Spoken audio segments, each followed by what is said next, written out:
কারিমের মধ্যে বলেন, হে ঈমানদারগণ, তোমরা আমি আল্লাহকে ভয় করো। তোমরা আমাকে ভয় করবে। কেন ভয় করবে জানো? আমি কিন্তু বিচার দিনের মালিক। মালিক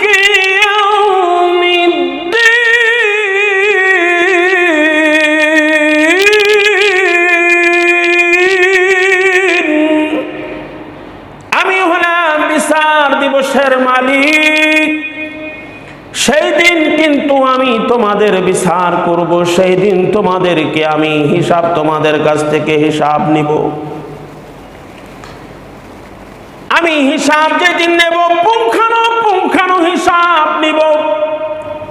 فَمَن يَعْمَلْ مِثْقَالَ ذَرَّةٍ خَيْرًا يَرَهُ وَمَن يَعْمَلْ مِثْقَالَ ذَرَّةٍ شَرًّا يَرَهُ।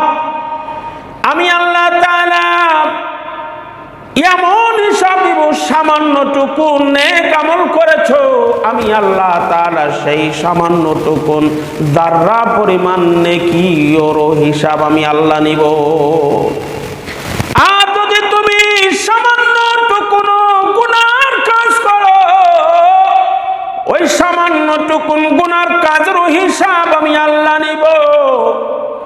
এই জন্য তোমরা আমাকে ভয় করো। ভয়, যদি তোমরা আমাকে ভয় করো তাহলে তোমরা অবশ্যই তোমাদের ইবাদতগুলো ভালো হয়ে যাবে, তোমাদের আমলগুলো ভালো হয়ে যাবে তাকওয়া অর্জন করার মাধ্যমে।